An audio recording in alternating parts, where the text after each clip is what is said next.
Hello and welcome to today's cryptocurrency technical analysis, where we are going to be going through the Bitcoin chart and the big rise in price that we are getting today. I'm going to be going over a few reasons why we're seeing this rise, where our next resistance is to the upside, where this could potentially turn around, and some key supports to be aware of over the next few days of trading. So I hope that you really enjoy this video. Hopefully you can learn something from it. I'll give you a bit of education and a bit of levels to be aware of. And let's get straight into the charts. So first of all, I suppose the burning question that many people always want to know, I'm currently in no trade at the moment. So I'm not in a long or a short. For me, I am just simply in no trade. So have some time here to talk you through this because I'm not going to be jumping into anything right now. And that will hopefully make sense during the course of this video as to why I am in no trade at the moment.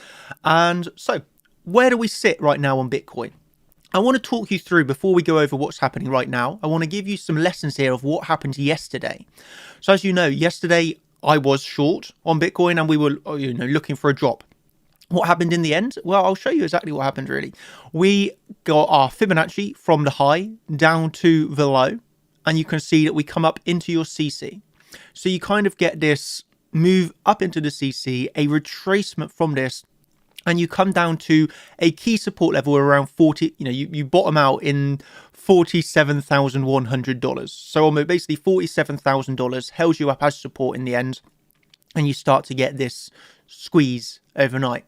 I will show you just two posts from the group before we get into the analysis, just to see, you can start to get into my thought process, what I'm thinking, why I was able to recognize these levels. So this is a daily update that I give every Monday to Friday inside of the group for the contenders and the champions.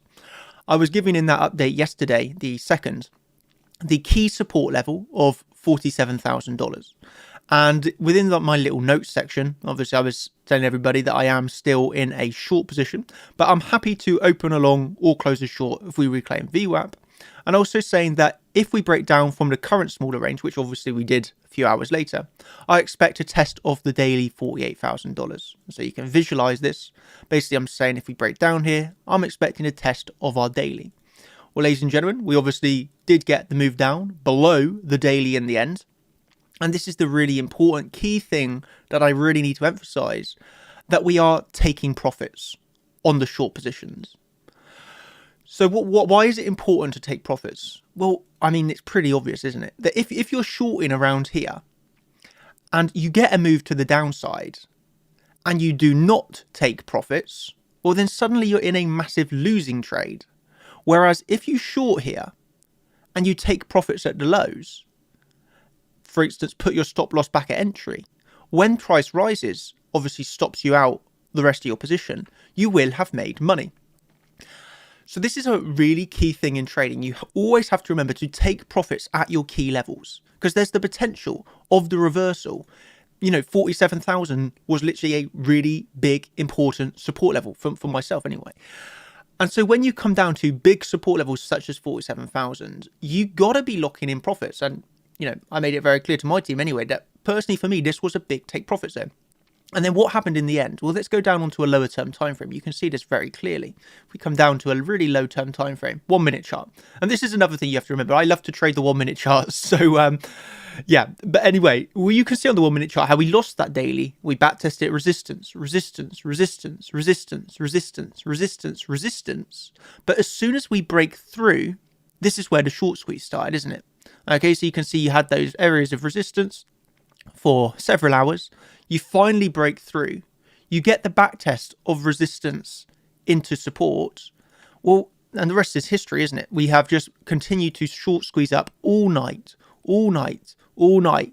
Continuous short squeeze as we're making a new high as we're speaking on the Bitcoin chart. So this, I think, you can learn from this piece of the video of what are the takeaway points here of how can you learn. Well, you've got to remember, as I'm saying here, like nothing's going to go up or down forever. And you always have to be remembering to take profits. So this is the thing that happened down at these lows, which, I feel some people have got caught up on. In my opinion, I'm always going to say that shorting now, and this was posted at 5:30, so while we were below the daily, my exact words are, shorting now is always a bad trade. So why am I saying shorting now is always a bad trade? I'm obviously talking about swing trades now, not scalp trades, because there were many scalps to be had. But for swing trades, if you're shorting down here, what you have to remember is that you are opening shorts when everybody else is going to be taking profits or panic selling. So it's kind of like this meme here. He panic sold, pump it. But it is a meme, but it's also very true. So you have at these lows, people that are in their long positions up here, everything's, fine for them. You come back down below the daily and then they're panicking. So they don't have a plan. They don't know what they're doing and they're going to be panic selling. And really simply, you have to remember that the people that are shorting up here, in my opinion, are taking profits here. And how do you take profit on a short? You buy. So you have people that are interested in buying here. You have people that are taking profits on their shorts. And the only people that would be selling at this moment in time are the people that are panic selling, the people that don't have the plan, that weren't prepared, the people that are saying, oh, we're never going to go back down here, because they're so certain prices going up that when it goes down, well, they aren't prepared for the down. And, well, essentially they're panic selling because they weren't prepared for a move down. And I always say in trading, you've got to be prepared for both ways. Don't just always expect something to go straight up. Don't expect it to go straight down. You are always going to get these moves up, down. So it's all about time frame perspective as well. You have to remember we're on the 5-minute time frame here. So you can trade these pullbacks. You can trade the shorts. Obviously, if you come up to a higher term time frame, well, then obviously the higher the time frame that you go on, the more bullish Bitcoin looks. So obviously, if you start looking at on the monthly chart, you're going to be saying, wow, I'm not interested at all in shorting. So time frame perspective is obviously very important. If you're a monthly term time frame trader, you might think to yourself, well, I have zero interest at all in shorting this. I don't want to short Bitcoin.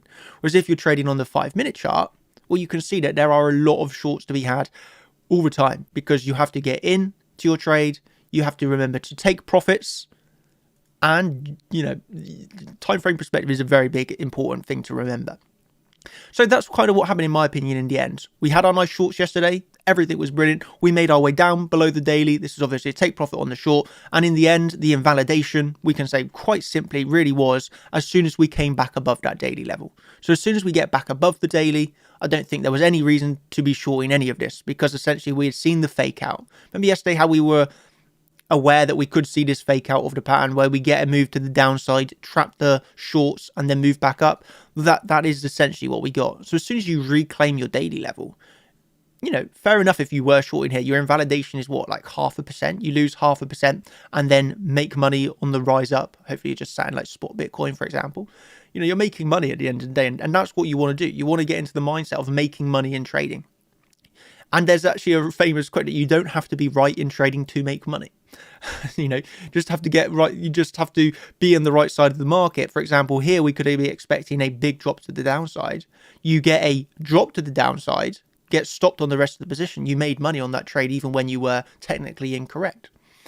And so what do we have right now? Well, it's fairly obvious what we have right now. We can see you have to remember, this is a bit of a region. So this is a bit of a region. You don't want to see exact dollar, but we are at the region of our daily resistance around 151. Let's just say 51,200. So we're around this sort of daily resistance right now.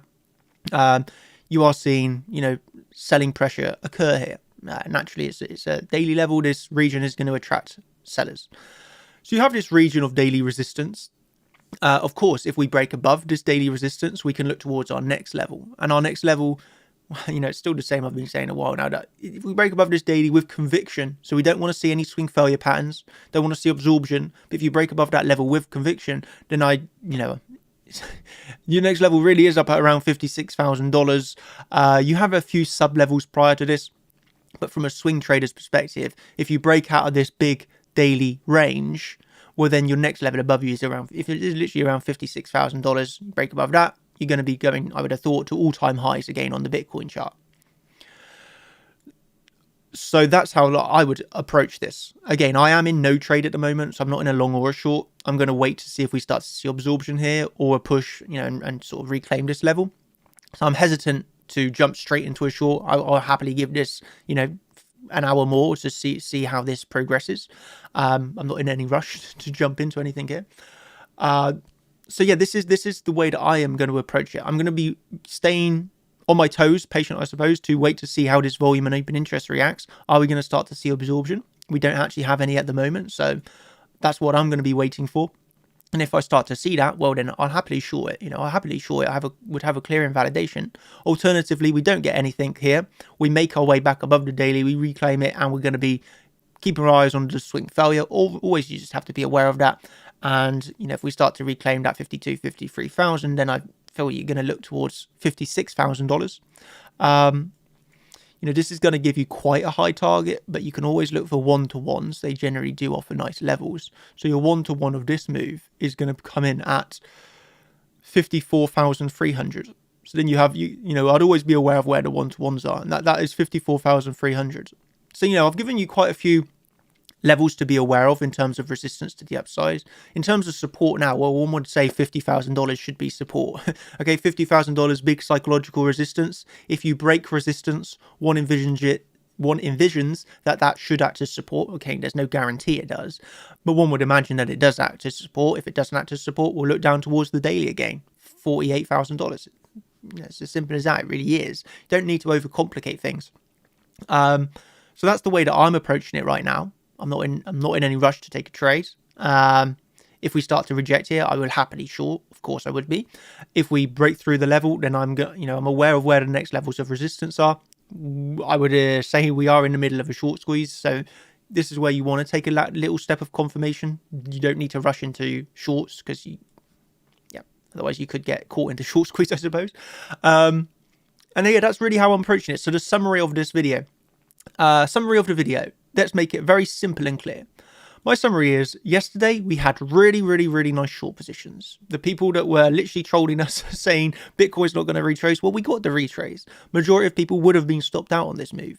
Okay, and then what happens at the lows? Well, you got to take profits on those shorts. If you don't take profits, then obviously you're going to get wrecked. If you're panic selling below those lows, just remember, you have to have the confidence to short at the highs. Not after a 5% move in price, because at that 5% drop, while everybody's panic selling, you other sorts of traders, let's just put it like that, are taking profits on their shorts, e.g. longs. So you got to remember that it's never a good idea in a bull market. We are in a bull market to panic sell. You have to have that confidence to short at your confluences, not at, essentially support of $47,000. Okay, and then in my perspective, I'm taking a little bit of caution here. I am more than happy to jump into the short.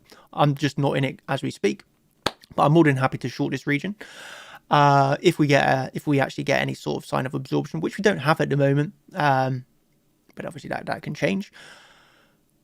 If we break through this level, I've given you the next levels of resistance. If we do reject from here, we start to break down, I feel you got really simply that $50,000. If you lose $50,000, well, I would be saying that's pretty bearish, because that psychological level, one would say, should hold you up. And if it doesn't, then bearish sign, in my opinion, to be just frank with you. So yeah, that really is my perspective on the market. That's how I'm approaching the trades. Obviously, no financial advice in this video. I've not been telling anybody what to do. I'm not a financial advisor. You got to take responsibility for your own trades, and I'm just going through, for educational entertainment reasons, these levels that I'm interested in, but I'm not telling you what to do with your money. So make sure you understand that legal disclaimer. And yeah, I hope you've enjoyed the analysis. Talked you through everything that I'm looking for here, and I hope that you have an absolutely brilliant, wonderful day. Thank you everybody so much, and have a good day. Cheers. Goodbye.